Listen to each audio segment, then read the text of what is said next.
Imagine being born with more money than most of us could ever spend, and then deciding it's too much. That's Marlene Engelhorn, and she's my guest today.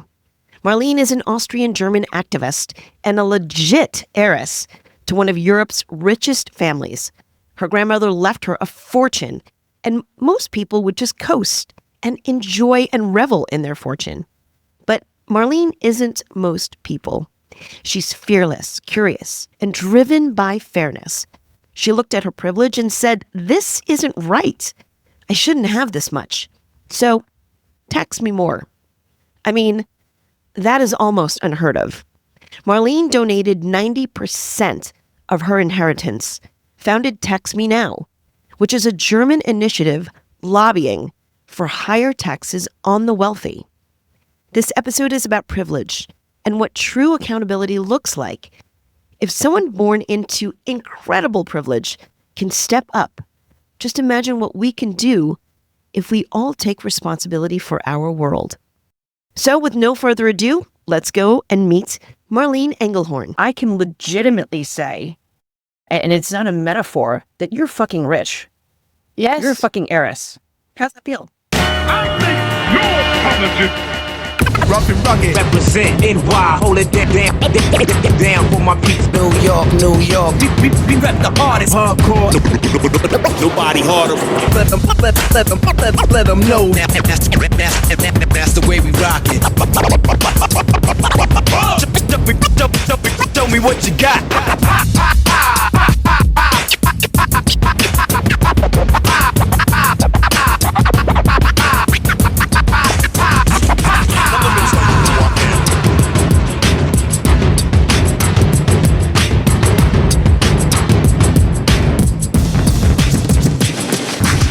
Thank you so much for joining me all the way from Vienna.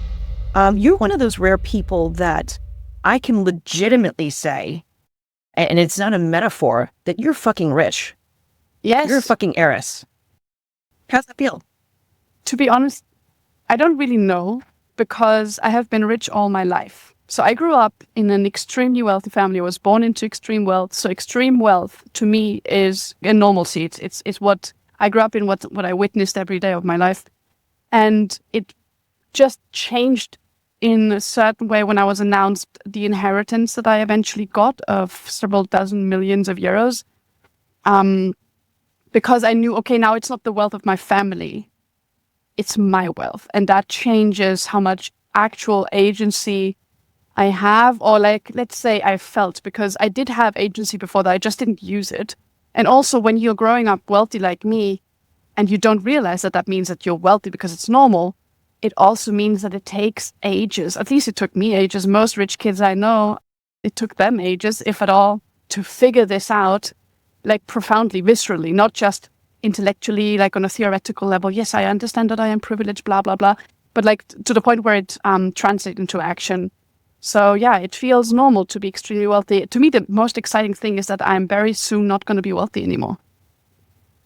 Right. You are giving away all of your money, which I'm going to get to. But here's what I love what you said.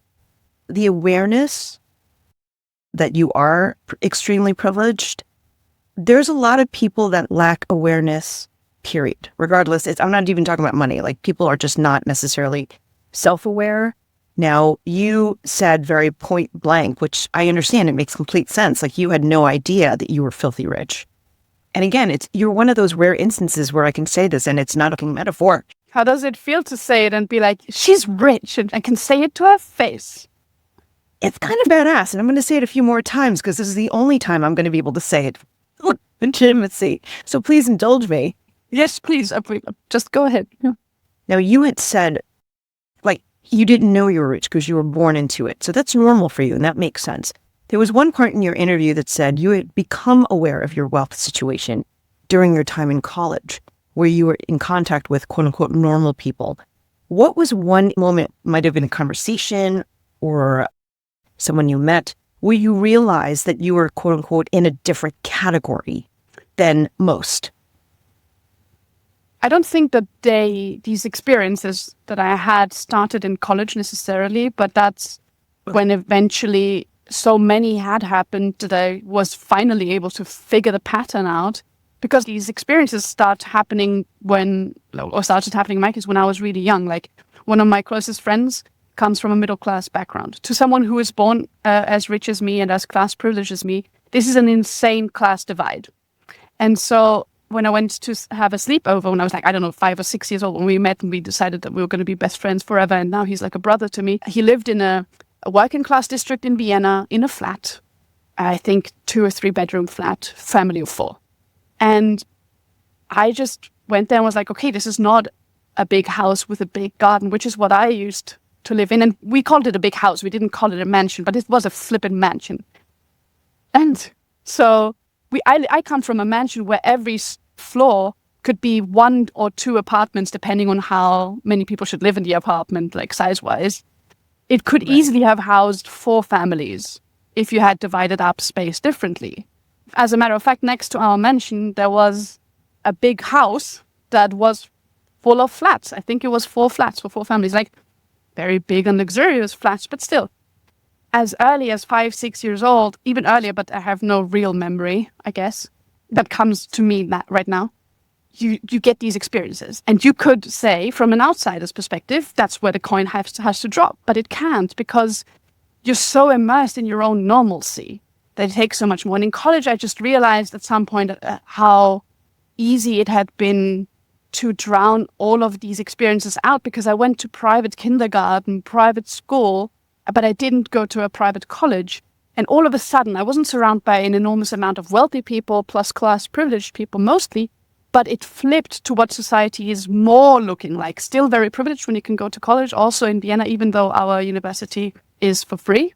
You still have class privileged people, because academia is something that you inherit, essentially, and you pass it down through generations. But these people are not necessarily rich. And then when you're around 20 and you start thinking that you have figured out politics completely, I don't know about you, but I was this kind of person. I was like, yeah, I have understood it all. And so I had loud debates with people about everything and anything. And I was surrounded by people with similar mindsets who then told me to my face, look, I have to work next to uni because my rent doesn't pay itself, right? And to me, it was like such an eye-opening moment of realizing I get money on my bank account like an allowance every month. It just appears and I can just pay my rent. But actually, people have to do something to get money. And it sounds so idiotic, because I knew that you have to work to earn a salary and everything. But just like through these experiences and through this proximity also with people that you meet through college, at least in my case, it finally sunk down a deeper level. There's one thing about sort of intellectually knowing something, and then there's a huge chasm between that and experiencing it and understanding it and feeling it. I think, I can say to you, oh, like a New Yorker is XYZ, but you get some sense of it, but you don't feel the full brunt of that experience until you walk in my shoes or as close as possible. So when you started to notice your best friend like living in a smaller house, and you have, in my brain, and correct me if I'm wrong, Marlene, like I'm picturing some sort of huge Bridgerton fucking palace, Not quite. Listen, it's going to be bigger than my New York City apartment is all I'm going to say. Yes. But, how did that impact you when that sort of slow realization that there is this huge divide between you and your best friend? Yeah, actually, like the thing is, I will have to draw from memory. And what I want to say about that is that everything I can tell you is telling you more about me now than it can tell you about me then. And with that being said, I now have a profound analysis of the situation. At that, like back then, I think I just witnessed it pretty, like just taking it in, not thinking about it much.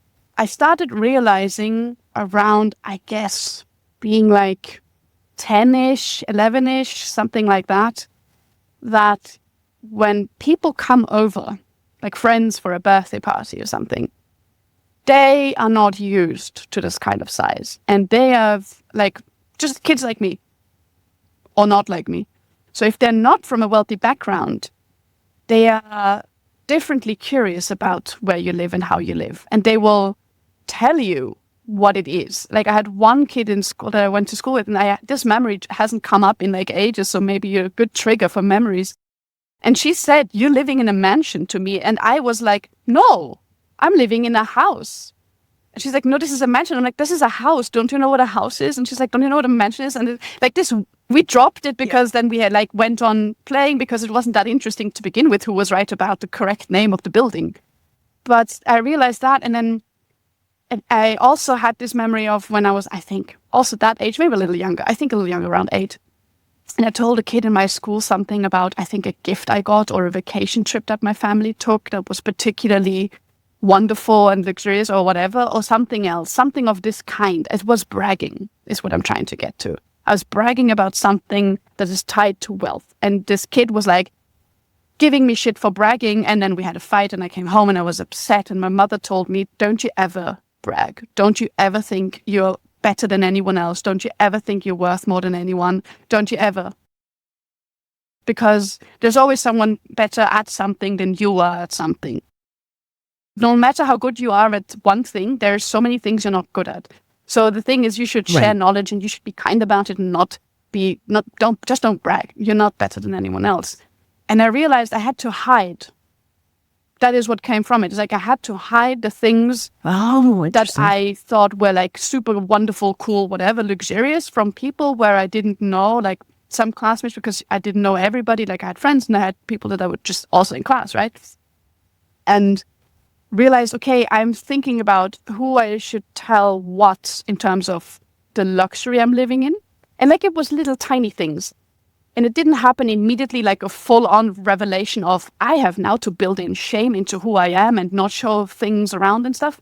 But gradually, like over the next years, I realized I shouldn't talk in detail about the kind of vacation trips my family does, because even though I went to private school, most of the people around me were extremely privileged, but not close to the kind of wealth that I was born into.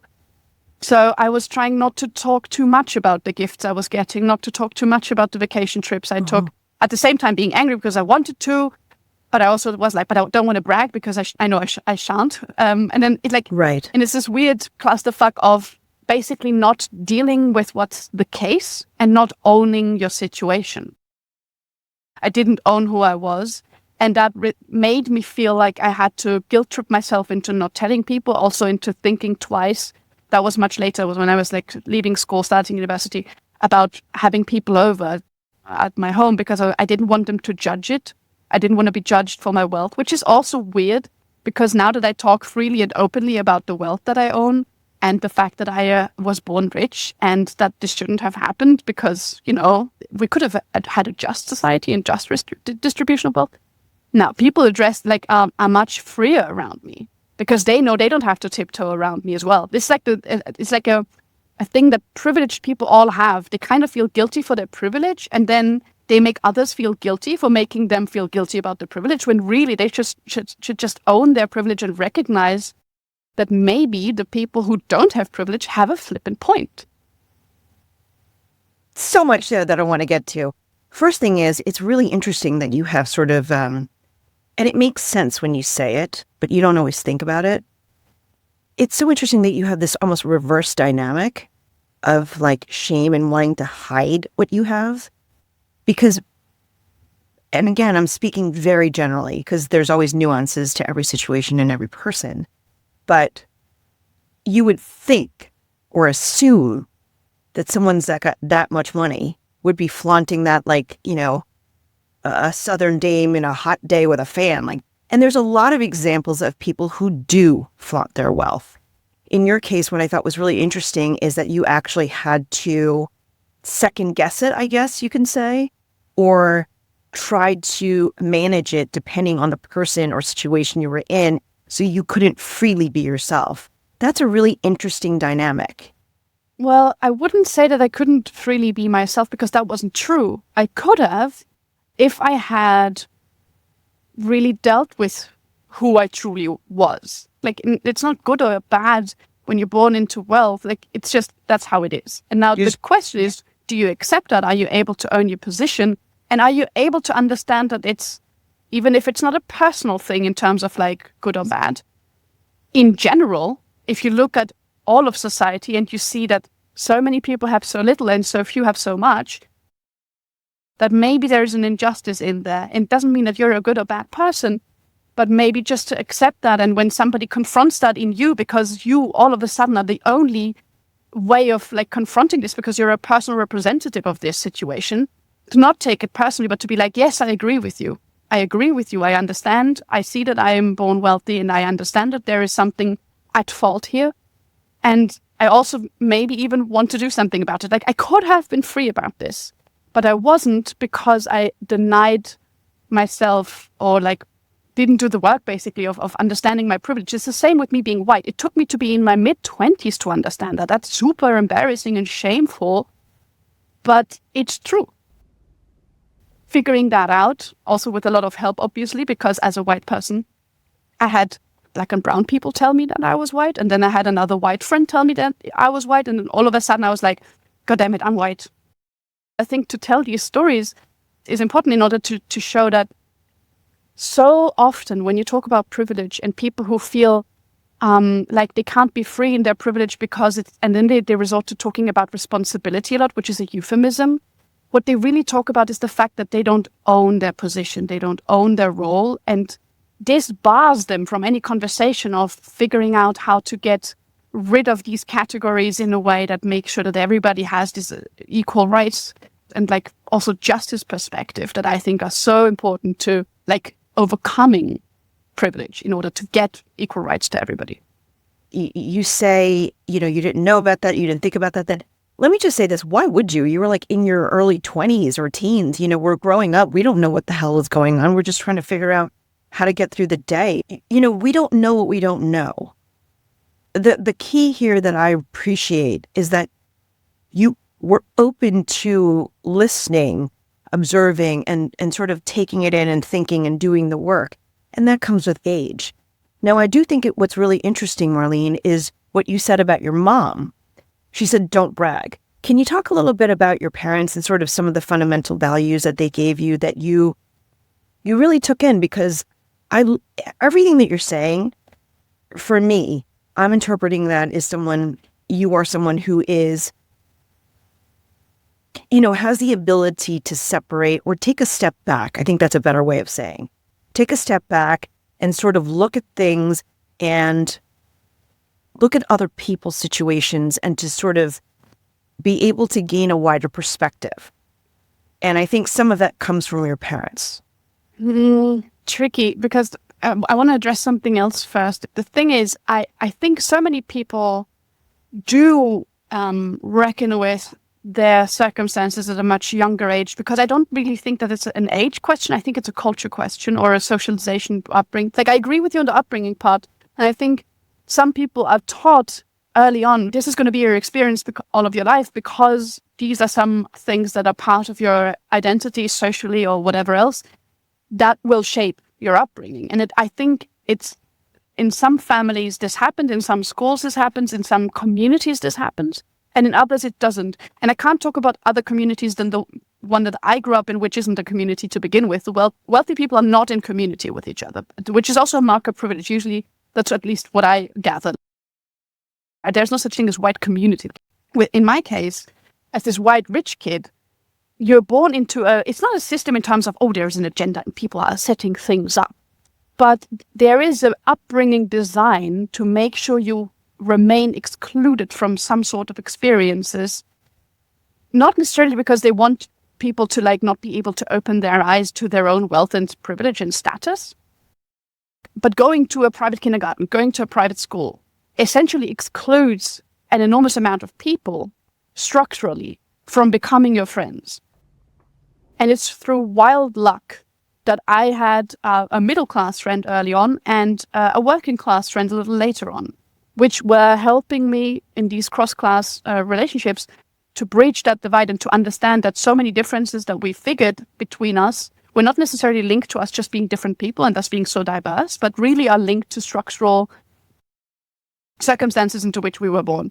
And so I think it's really, really crucial to say that I was late figuring out that I was wealthy. I could have been early on. And that's also to do, which is, I think, maybe too much in depth with the kinds of wealth that you're brought up in. Because I was brought up in a family, and after the exit of the company, so basically there's this big pharmaceutical company, Boehringer Mannheim, that my family owned, and it was sold 1997 when I was 5. Mm-hmm. And already, like, on my parents' level and like this level of adults, there wasn't any active involvement in this company. Everybody had just inherited everything. That's the only thing actually my family is really good at doing, because I inherited my wealth from my grandma, who inherited it from her late husband, who inherited from his father, who inherited from his father, who inherited from his father, who inherited from his father. And you can make that, you can go on until we're reaching 16th century. Like, it's insane. It's inheritance. Shit. My family is all about inheritance. That's what we can really do well, which basically means the only thing my family is really good at is, creating a couple of children and making sure that stuff goes on. So when you are not born into this dynastic culture of you don't only own the business, but you must take decisions in the business, then you are not in this culture. And I have rich friends where this is the case, where they're born into like the newest generation of wealth holders of a big dynastic corporation. Mm-hmm. And they hold shares of that corporation, and that they are shareholders that are invited to specific meetings because they hold so many shares that they have like special decision-making power just by birth. And they are being groomed into wealth differently than I was.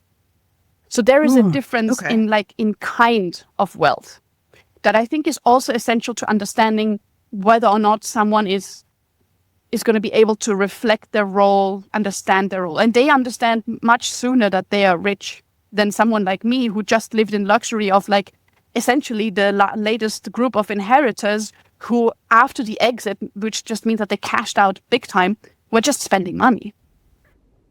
And if they wanted to do something, they could create any kind of job that they wanted to create. They didn't ever have to like deal with anything job market related. Right. So that is something that I want to bring in, that I think is really essential, that upbringing, and that's probably how I get to actually replying to your question, just the whole idea of how do you structure the upbringing of children. Is it in a segregated neighborhood? Is it in a private school? All of these things, they blindfold you to your privilege. And privilege in essence is a kind of blindfold that you put over your senses, not just your eyes, because there's so much more to how you perceive the world. But, because my parents are different to, like, for instance, a CEO of companies that they own kind of parents, because they weren't that. They could more easily give me values that they considered beautiful without even ever having to consider that they might be tied to our background. What I mean to say with this very, very anesthetic sentence that was unnecessarily complicated is they could say things like, you can be anyone you want to be. Just believe in yourself. Because what is not said, like the quiet part, is because we can fucking pay for it. We can pay for anything. You can fail as big as you fucking want. We have enough cash to bail you out of everything. And so, but I could grow up believing that if I truly believed in myself, I could be anything and anyone. And there was a moment when I think I was 18 or something, and I was arguing with a friend from high school, and we were just about to graduate, or we had just graduated, something like that. Mm-hmm. And so she was really trying to get into an academic career. She wants to become a doctor. And I'm not like that at all. I'm just like, I have to figure it out what I want to do, blah, blah, blah. Typical rich kid who's like, I have to understand the essence of who I am. And I don't know, soul searching stuff, And so she's like, yeah, and I have to do this, and I have to compromise, and then I have to apply with this because I want to have an internship next to my studies, blah, blah, blah, to look professional, to pimp up my CV and stuff, which is where I got the idea that, work next to studying equals pimping CV, not equals paying rent. So she was privileged too, but, not wealthy. I said, yeah, but I would never make such a compromise, because she was telling me about a specific situation I forgot all details about. And I was like, I would never make such compromise just to get an internship. And she's like, I can't not make, I have to. I'm not in a position of power here. And I'm like, yeah, but I would never want to work for someone who demands this kind of compromise from me. She's like, yeah, but you have to be able to afford this kind of choice. Like, you can allow yourself that maybe, but I can't. I get this internship or I don't, and I need it to have a good career. So I will do this internship, and I will bite that bullet. I'm like, yeah, I shouldn't bite a bullet out of principle, which is like, it's so insane to be someone and pretend that choice is free like that. And that is due to the fact that I was brought up thinking that everybody had a choice, and like there was no such thing as an outside pressure or stressor that would make you go a certain route or take a certain route, because I could choose anything and everything. In a way, it was very freeing because my parents just made me believe that I could be whoever I want, especially my mom. Like, my mom is really the hero in this. She really made me the best possible person, and I truly believe that she has shaped me enormously, and I'm super, super grateful. But also because she could afford it, literally. She could literally afford to be this kind of parent to me, because she didn't have to work 1 or 2 or 3 jobs in order to make ends meet. Right. Based on the few conversations that we've had, I just so appreciate how direct you are and how much work and thought you've put into all of this. Which brings me into something here. You had said, you could believe in doing anything that you want. And yes, the quiet part is, there is a second part to this, which is because you could literally buy it out if you don't, so you weren't aware of the trade-off. People who do have those external circumstances do need to, which is basically the majority of the people. Most people need, and I'm obviously in the United States, I'm a New Yorker, but even then I'm a privileged New Yorker because I can live in New York, and, but there are so many people that are working 2, 3, 4 jobs and still can't make ends meet. Now, being in your position, you realize this, it could have gone one of 2 ways. Okay. There are a lot of people that say, hey, I've got money, I've got privilege, and you don't. There's obviously nuances to this, but my question is this. I'm going to ask what a lot of people are probably thinking when they're listening to this. Why, you should have been grateful. You should have felt your fucking badassery. Opportunities are opening. You could be like, throwing your money around. I mean, this is what many people would do if they were in your position. Instead, you were frustrated and angry and doing a lot more critical thinking. For people who are looking at you and going like, why shouldn't you have just been totally grateful and dove headfirst the other way? You actually have taken on a very huge role, because you also went on to start this organization called Tax Meow. My point is like, a lot of people would listen to this and say, you should be grateful. Why did you become frustrated and actually become an activist for tax reform? Yeah. So first of all, I think it's such a silly, it's not against you, but I think it's such a silly thing to think that you would know what you would do if you were in my position. The same that I have no idea what I would be doing if I were not born rich. I have no idea, because I was. It's so telling when people ask me why I'm not grateful or why I'm not just enjoying the wealth. That tells me that these people are probably not living the most comfortable, free life that they want or liberated life that they want, because of all the restraints that they're feeling that I have never experienced.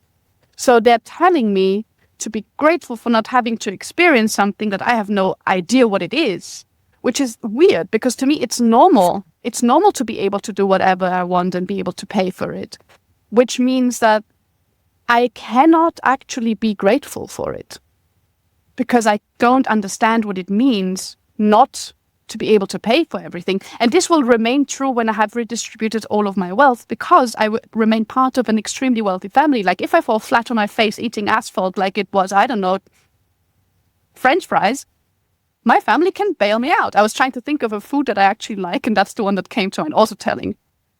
It tells me that only people who know what struggling is, what suffering is from financial restriction, from marginalization, from disenfranchisement, can tell a privileged person, in essence, because this, in certain ways, you can make the analogy with different kinds of privilege, can tell them, just be grateful for what you have, just enjoy what you have, because I wish I had that, because I have no privilege, which means I have the bad end of the stick. You should be grateful for having the good. And I don't understand that. I only see the good side of everything. This is also a little simplistic, but all things considered, if you take that into account, and at the same time, my mom essentially telling me that it's so important to like never think you're better than anyone else, and me believing this strongly and thinking like, I have an idea of social justice, and I know that it's important, and also like, which is formative for me, is I am not a cis-het dude. So I don't have every privilege box checked, which means that I do understand in some form, although wealth cushions that enormously, what it means to be in, like, to get the worst end of the stick. Like, in terms of like, I'm a non-binary queer person. I get a different, like, people will approach me differently than they will approach a cis hetero man. Just Yes, like, I understand so that. that also helps. It helps to understand, well, you will not always be treated in a fair way. And I think to really get to answer this properly with maybe a little anecdote is like, if I ever were to write about children's memories, I would say when I was a little boy, because in essence I started refusing anything that was gender related to me being understood as a girl when I was 1.5 years old. My mom was like, you started fighting me over what you wore when you were 1.5. And I'm like, so proud of this. I have no idea if this is true. Like, I don't know, but I'm really proud of this. But I was like, You're gonna buy that story anyway. yes, Yeah. and I'm gonna tell it like it is, like, because now it is true now, because I said it, so that makes it. No, anyway. But the thing is, I grew up like a little boy because I wanted to be one so bad, because little boys could do everything. What my parents told me, what my mom said, you can be whoever you want to be. It's like, if you're a boy. Because girls can't, because girls are reduced to something that I don't understand, that I don't like, that doesn't hit, like, that makes me Right. feel off, and like even gives me this feeling of ick, like true ick. And I was like, I didn't want to actually become a boy, but I want to be treated like one because I saw that they had privilege and I wanted it. You know, what I'm trying to say is, when you have this kind of experience and you understand what privilege has and where you want, like, be like, this should be for everybody, and you already have it, and we're trying to get where you are. Just be happy that Right. you're already there. And like, I can't understand it because I was born in it. And I also understand what it means to want it. And if you tie that together into a little bit of reading, it basically gave me the opportunity of understanding that, okay, if you really believe in social justice, you can't do that unless you also act accordingly. Because the beliefs to remain in the theoretical sphere of things, that's not enough. And also, and I think that's the character trait that I have that is the most important one, like, or maybe two. One is, I am angry. I'm an angry person. I get angry easily. I get angry for a long time if I need to be. I'm very good at being angry. And I am also arrogant. I'm extremely arrogant. And I think, like, I started bragging early on, as we know, but also, like, I used to think that I had figured things out. And when I do, I pretend that I know it all. And it took a lot of friends and a lot of patience from these friends to make me realize how arrogant I am, and who made me understand that I need to do something about this character trait because it was not a nice one. And so if you tie that together, that makes a rich kid who has an entitlement sense and the potential, the energy potential of a lot of anger in them, and go out and be like, I know what social justice looks like. I know what's right, what's not right, and I'm just gonna fix everything, which would have been a slippery slope for me to become a savior. And be like, I now save everybody from, and at the beginning, my very first thoughts when I realized I had all this money and I was going to be able to do with it all of these things that I thought were so beautiful, social justice, what have you, I was like, I now have to fix everything. And then it took a person to really literally say to my face, Marlene, nobody has waited for you. That was direct hit. And then I met another person. Both of them are extremely close friends. They're like mentors to me. Those women, holy to me. And one said it, and then the other one also said it, but like they don't know each other. So independently, she also was like, Marlene, nobody waited for you to fix anything. There's enough people out there doing the work. There's enough organizations that are really, really good at this. If you want things to be done, give them the resources and shut the fuck up. Get yourself out of the picture. You don't bring anything necessary to this. And so I hope this gives you a big answer. I don't know if it's very concise, but to give you an idea of why I couldn't be grateful, because there's character traits and also things that I learned and things that I experienced that all mash up to me being really annoying and awful. And thankfully got friends who taught me not to be. And so I hope that I still have to do all the work, but that I now am in a position where I prove that it's not about me. At the end of the day, it's not about me. You have some good friends. I do. But here's the thing, and I'm going to back your ass up, even though you say you're some angry, bitter bitch. Not bitter, arrogant. I must arrogant. insist. Okay. I stand corrected because I don't want to make you angry. Yes. Crawl through the computer. Great. I'll be able to meet you in person. Oh, there we go. You have to give yourself a little credit to be able to receive what they're saying. You know, that old stupid saying of you could lead a horse to water, but you can't make them drink. I know a lot of people where you could say something directly to their face in the most fundamental way. Like, seriously, like 2 + 2 is 4. And they will not hear you.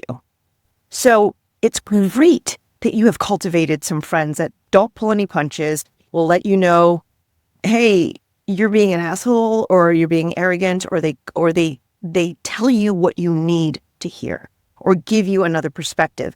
But step 2 is that you need to be able to receive it. And I think that is something that no one can help except you. So I'm going to just, back your ass up, even though you're not going to, is that you were able to receive it. Now, here's the thing that you also said in your TED Talk, which I thought was real. I mean, you said so many great things in your TED Talk. That's why I'm like, I got to talk faster. You had said, and if we all stop to look, relationships drive everything in this world. Friendships, businesses, you cannot make money and survive if you don't have relationships. So relationships aren't just about love. It's not just about friendship. It's also about business. It's also about transaction. You said something that I want to have you talk about. Relationships are about creating bonds. It's trust. It's passing on wisdom of what we know and that we care. And I think that somehow, I don't know, it got sort of obliterated here in the States or in the world. I don't know. Relationships, trust, and care. Those are 3 things that I think people have lost sight of. You have said that so eloquently and so concisely. Can you talk about maybe an example of that lesson crystallized for you? Oof. First of all, the TEDx talk, that was quite weird, because in the middle of it, they turn on a little bit the lights where I see the audience in that big old theater. And they didn't tell me that they were going to do that. And I had never done it on such a big stage. And I had learned it by heart, and I forgot where I was. And I was rambling on for a good 3 minutes before I found again what I wanted to say. So thank you for thinking it was good, because really, I thought I was going to puke on stage because of that.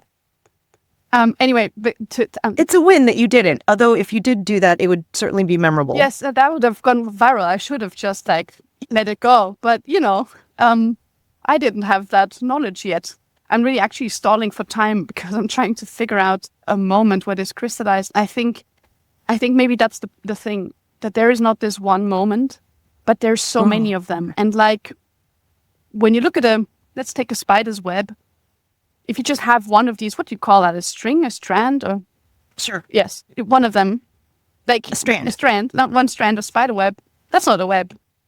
You need a lot of them, and you need to tie those knots, and you need actually to have one strand that goes around in a circle-ish kind of way and ties knots again and again and again and again and again. So I got lucky, and I want to stress that because you can't replicate it necessarily, and we all have to get lucky every once in a while, and some of us never do, and some of us do disproportionately. And structural privilege really enables luck a lot, but not always, not necessarily.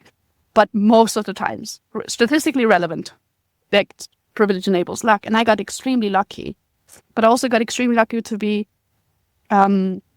surrounded by friends who just cared for me and understood that I was this angry, arrogant kid, but also that I genuinely wanted to be good friends with them, and vice versa. I understood that they were this fill-in adjectives kid, and I just wanted to be friends with them. And I would tell them to their face things that they don't like to hear just as much as they would to me. That's, to me, this is non-negotiable. If you want to be friends with me, We have to be able to like have a bitch fight about some nasty character traits and like afterwards, I don't know, have a caffeinated drink of choice. Yes. So I got lucky with a lot of them. And I think what's also maybe not so hindering is that I'm insanely naive. So when I meet someone, I immediately think they're going to be the best person I meet most of the time. I've learned, and I still make friendships the way I do when I was in kindergarten, which is I'll be like, we're friends now, right? I will ask them if that's the truth of our relationship status. And if that's not the case, I don't understand that it's a friendship. If somebody calls me a friend and they've never asked me, I'm like, this is interesting. The acquaintance has said something I don't know that I agree with. Or I'm like, oh, like she could have told me to my face, whatever. So what I try to say is like, I'm luckily naive enough to try to make best friends out of people I meet very soon. And I think people, at least it's my experience, they seem to care for that, to be considered a potential best friend very quickly. I also think that it's such a gift not to be distrustful. And like when you're extremely rich like me, people try to tell you all the time, or people try to tell me all the time, yeah, but if you tell them how rich you are, they're going to only be friends with you because you're so rich. And I'm like, no.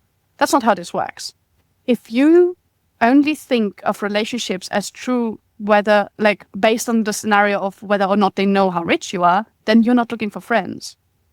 Then you are just afraid. And I'm not afraid like that.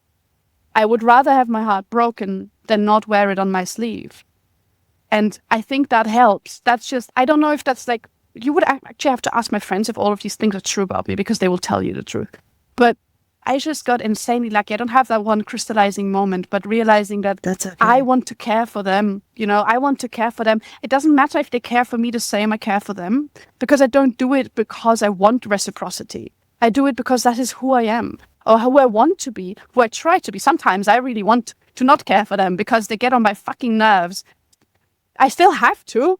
And, you know, like, and there's this thing called care work, and it's true. And like, I don't even begin to understand the amount of care work that they do for me, because I'm the privileged kid in most friendships that I have. I only have, I have one rich friend, and he ticks all privilege boxes, and we laugh about this regularly, because for once I am always the one telling him, you need to listen more to people. So yeah, I got lucky. Here's the thing now. So you've taken all of this, and you are creating a real solid effort to tax the wealthy. Tell me about you redistributing your wealth and why that was important. Okay. So again, I didn't start much, really. I got lucky again. Like seriously, this is just coincidental scenario. So basically what happened is I got announced that I was going to get my inheritance when I was 27. I was 2019, like end of 2019, beginning of 2020. And then there was a round of people who I didn't know them before, who got together, and I, through some shared friend, got to be in this group of people who together sat down and were like, okay, we're all in this position of extreme wealth and privilege, and we all want to do something about it. What can we actually do? And we also found resource generation, which helped enormously. I don't know if you're familiar with them, but that's a very, very cool organization that in essence, if I should describe it, I would say they de-radicalize rich people to prove to them that it's wonderful if you care, and you can only care if you share. Ooh, but they don't, love like, it. It's not an agenda of being like, oh, we have to now, like, not, it's not a missionary style. It's like, if you're interested in figuring things out, and if you have questions, like, come to us and let's have some time to go into these questions. Then we started going into all of this reflection. And then a year after, in 2021, in February, all of a sudden there's this one foundation in Germany, and they have a workshop around tax justice, because one of the foundation staff members was like, these rich people that are like putting the endowments into the foundation, they should talk about tax. So I'm going to have a workshop at our gathering, and we'll see who shows up. And lo and behold, quite a few of us did, because actually that's the only reason I gave an endowment to that foundation. I wanted to be part of that workshop on tax justice. And it was a lot of people who all agreed that they have different levels of wealth and different kinds of privilege and class privilege, but we all knew that we were not paying the amount of tax we should and could be paying. out of this little group of people, this random sample of rich people from German-speaking Europe, came a group that actually set up a working group that was like, okay, let's figure this out. I think we all agree that when you're rich, people listen to you more. For whatever reason, they do. Media is going to privilege us insanely, as always. So let's put out a joint statement and let's put it in the papers and let people interview us on that and prepare talking points and everything. But also let's figure out who are the actual experts and make sure that we always say that people should listen to the experts and point to them, because we are not. And we shouldn't make the mistake of pretending that we are becoming experts on tax, because we're not. We can only say that we should pay more tax and we can pay more tax, and please don't feel inhibited in taxing us more. But if you want to talk models and details, then go to the experts, because that's their job. And that worked. And that's how we founded Tax Meow together. We initiated it in 2021 in June, so a couple of months after the February meeting of this loose bunch of people. And we founded the association in December of that same year. And it's not a movement, it's an initiative, because a movement, that would mean social movement. A lot of people, where you even can get them to the streets. I will never have a protest with 100 millionaires holding up signs, tax me now. But I can go and... You can if you paid for it. No, because how am I going to bribe a millionaire? I'm just joking. No, I'm just joking. But I mean... It's a good point, though. But it doesn't really matter, because it shouldn't be... we shouldn't actually take center stage at all in all of this. I think it's such a case in point that that you only listen to one of the biggest social justice issues at all, budget-wise, in a democracy, when the rich people are bringing it up. Everybody else has been saying it only for decades or even centuries, and still in some cases. But when the rich people say it, that's when it becomes an important thing. And that's how I got to be invited on the stage for a TEDx talk, because I'm a rich person. That's how I opened it. I was like, I'm only here because I'm richer than you. Because there's so many people who say the same thing, and they are not on stage because they're not rich. And we try to work together with other initiatives, like the Patriotic Millionaires. They are in the US, but we are working together with the ones in the UK a lot. They are cooperating with us. When we go to Davos, for instance, to protest the WEF, the World Economic Forum, and they help us set up action sometimes and connect us media-wise to make sure that we get this spread out as widely as possible, and always as transparently as possible, being every time I'm in an interview, I want them to introduce me as the millionaire, as the person who is only being interviewed because they have a lot of money. That's what they want the paper to say, because I want people never to forget it and never to glorify what I say and link that to my person, but to think that the message is more important, and everybody could be that messenger, and I only am the messenger because I'm a rich kid. And people need to not forget that. I'm not a good rich person, I'm just a rich person. That's very important. Good or not, that will be that's on Judgment Day, but I hope that's going to be I don't know, in 120 years or something. We don't know. I actually extended the invitation. What was most interesting about learning upon your story and what you were doing was not necessarily that you were rich, but it told me a lot about your character. And I think that, to me, was much more interesting than anything else. I don't give a flying hootenanny that you've got a ton of money. I really care about who you are as a person. And I thought that, to me, was the most interesting thing. And that's why I reached out to you. You call yourself out on your shit. You talk about sort of what you didn't know, and you're still learning, and what you're doing. And, you're putting your money where your mouth is. No pun intended. That was the worst fucking pun ever. But I was so not planned. It reminds me, I haven't actually responded to the second half of your question. Yes, go for earlier, it. So. Go. So thank you for all the kind words. I do want to say something about that. One of the reasons that you actually get to know about me is, again, because I am rich enough to be platformed. To reply to your question, because about the redistribution, because I also I'm probably one of the few enormously rich people who get so frustrated because they tell the government what to do and they don't get their will, and we're not used to that, right? So I'm tax me, and they're no, and I'm but I'm rich, and they're still no, and I'm that doesn't compute, but we're working on it. But knowing that, I had this enormous inheritance, and I always do this weird dance on eggshells around the number, because my family asked me never to be super precise about the numbers, because it makes people able to conclude about other family members' wealth. And it's not necessarily people of the broader public, but it's just their friends consume media. And that's why they're I don't want to have conversations I'm Understood. not necessarily ready for, which is why I'm like, I inherited dozens of millions and I don't tell you what that means. But when I redistribute, I'm transparent. And so this story is just like, okay, I was like, how can I get as close as possible to taxation? Because as I said to you earlier, I got told twice that I was not necessary to this, right? That I should just give it to good re-granting organizations, to social justice movements, and they will be fine. They don't need a rich kid telling them what to do. On the contrary, that's how foundations usually do it. I think the only philanthropy that can be taken seriously is philanthropy that it's working on its own abolishment. Because if you perpetuate the need for philanthropy, you perpetuate injustice and an imbalance of power. And unless you are willing to trade your position of power for the position in need, which nobody is because everybody has got fucking eyes in their heads and feels like the state of things in this world, then you're not honest about it. To my approach, since I couldn't do traditional philanthropy because I rejected, and since I wanted to add something public to this, so much philanthropy that is like the niche one where you have participatory grant making, where like self-led grassroots organizing structures are being put into decision making. That's super niche. Nobody knows about that unless you're a philanthropy geek. And who's a philanthropy geek? The weird rich kid that is somewhat progressive in their views. They are, and nobody else.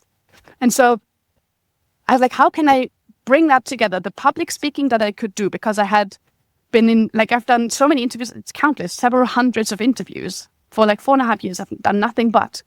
And I have a platform and I have all this wealth and I know about the philanthropy problems and I want tax.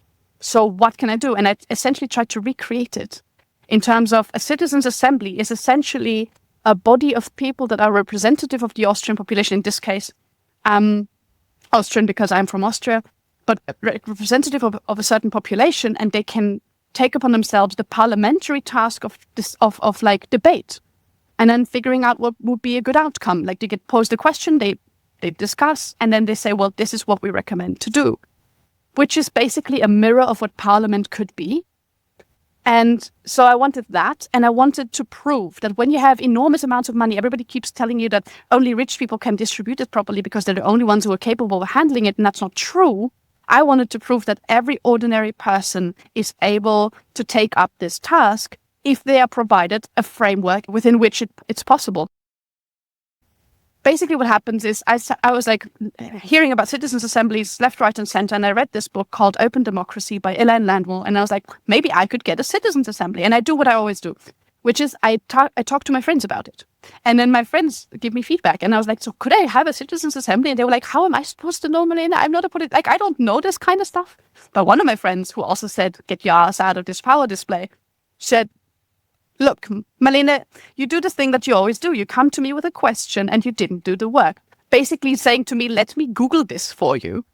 And I was like, yeah, you're right about that. And she helped me. Good friend, though. Yes, I love her. She made sure that I found, like, she introduced me to them. The Foresight Institute, which is an institute that does citizens' assemblies. They also do polling, and like when you have an election, they are the ones that are doing all of this analysis stuff to say of like who's going to come in first and second and blah, blah, blah.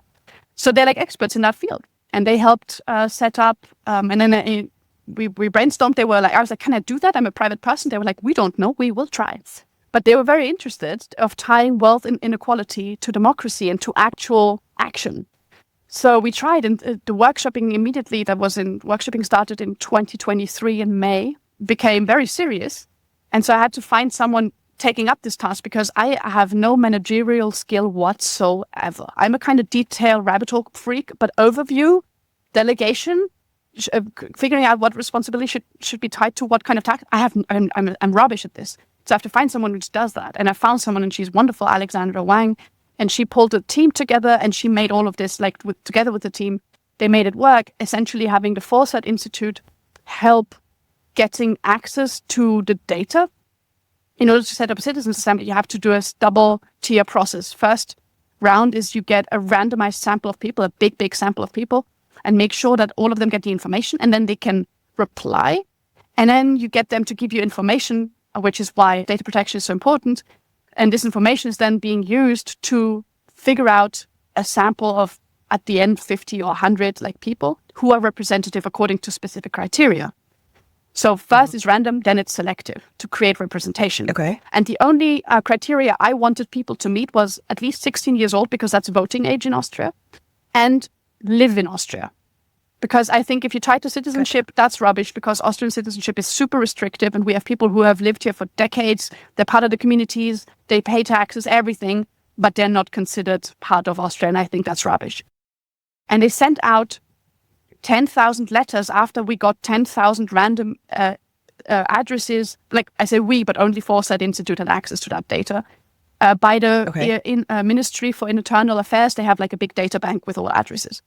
And we sent all of that out at the same day, like as the press conference that was 9th of January 2024, to make sure that everybody who got a letter, one of these 10,000 letters, knew immediately from the media that this is not a scam. Because if somebody sends you a letter saying, so do you want to be on my citizens assembly discussing wealth and then redistribute 25 million because that's the budget to make it an executive one and not just have you like be debateful and like, oh, it's so beautiful, and be paid for it, and we take care of childcare for you, and we take care of your interpreter in case you don't speak a language, and if you have a disability, please let us know so we can provide for that.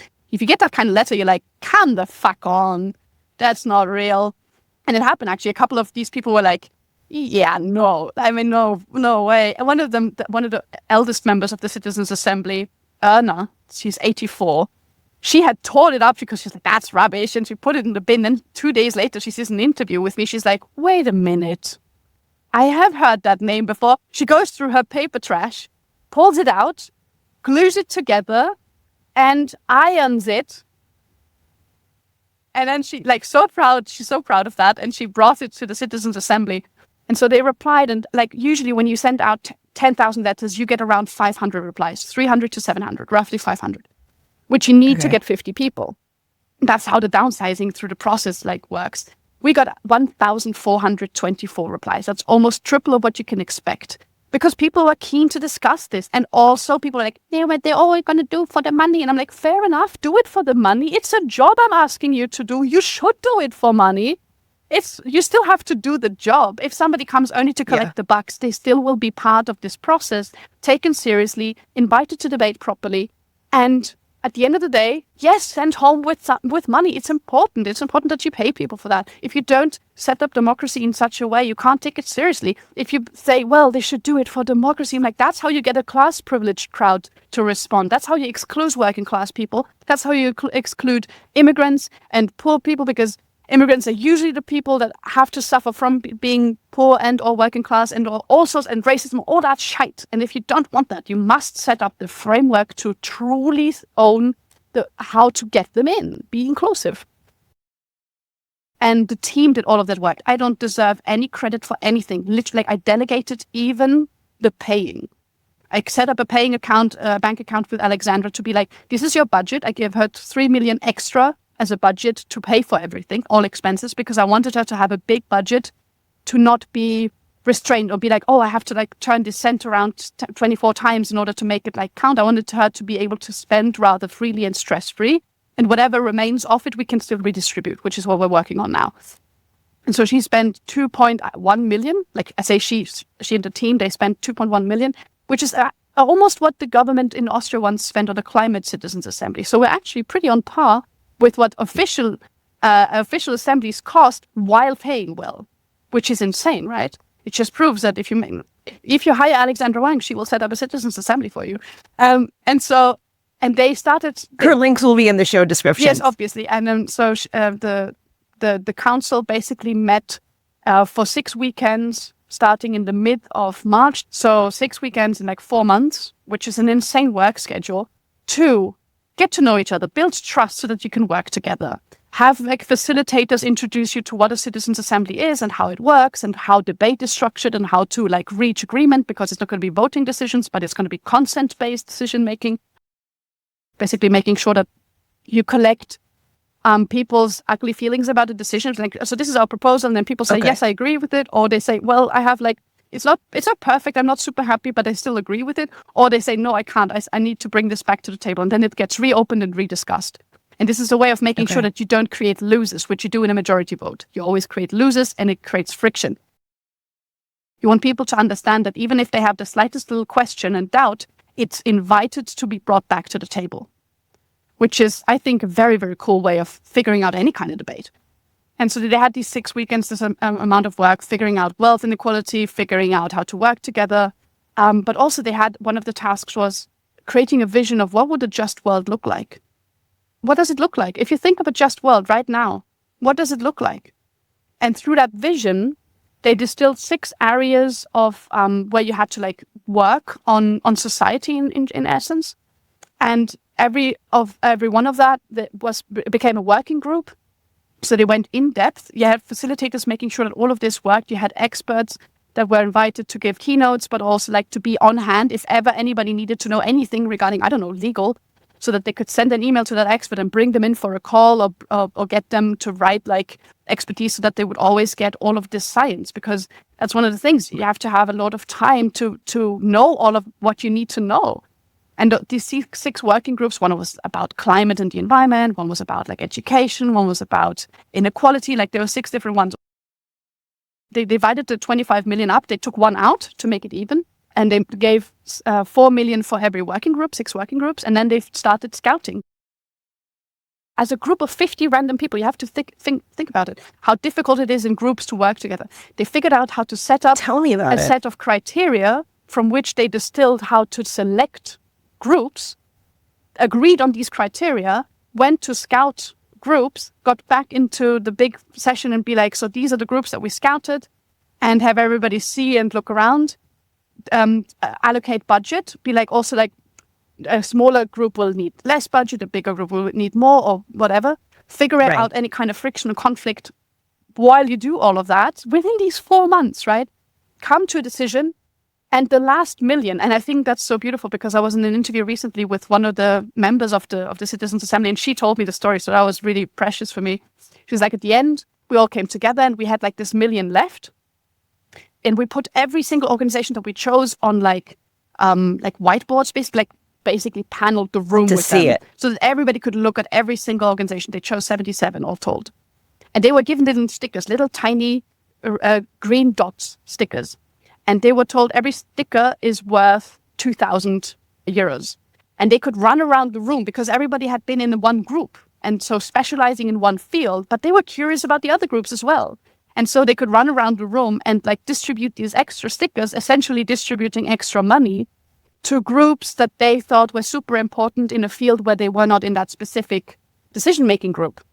So she was like, that felt special because she was like, I was so interested in school because I teach, but I went into the climate group.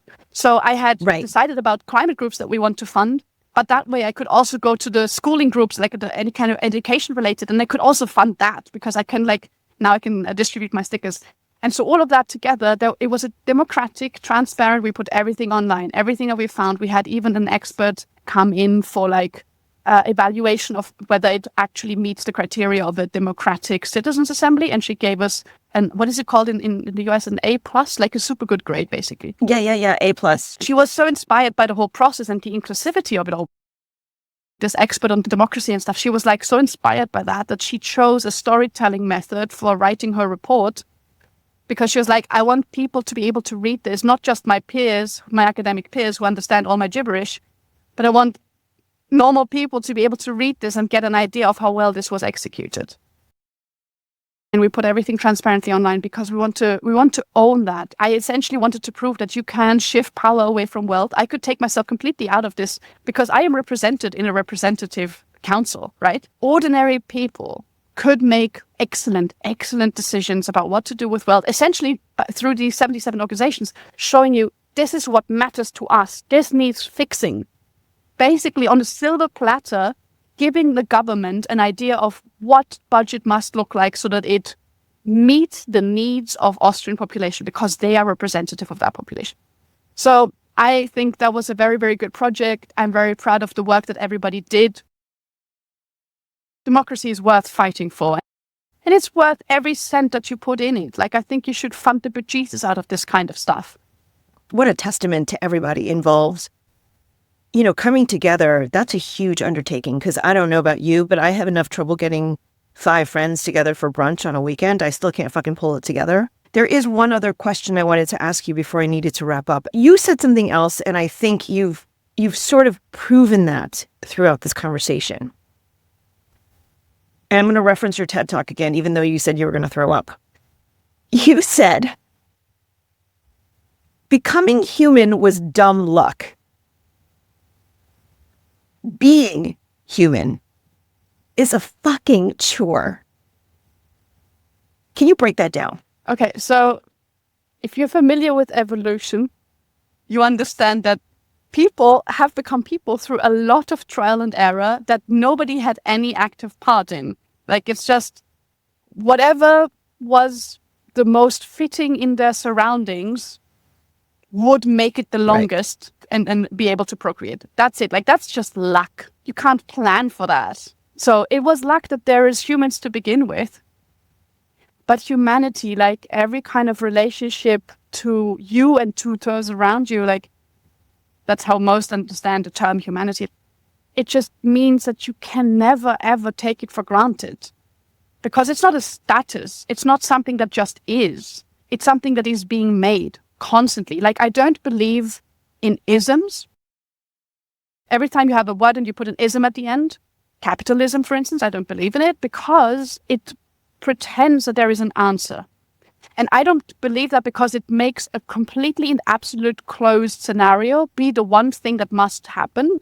And it is a slippery slope to saying that the ends justify the means. I believe in answering. I believe in the process of answering, in having to have the same question being dealt with again and again and again and again. And it's never ending. And the more we do it, the better we get at it. And the better we can inform future generations of how to tackle the same flipping question. It's a fucking chore to care.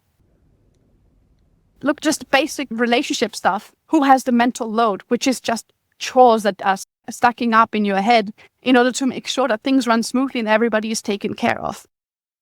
It's not that the meal is on the table. It's that you have to go and get the groceries and you have to prepare it and you have to like put all your effort in this. That's what it comes down to. Not to ever think that things are done, because that's when you give up on any kind of change.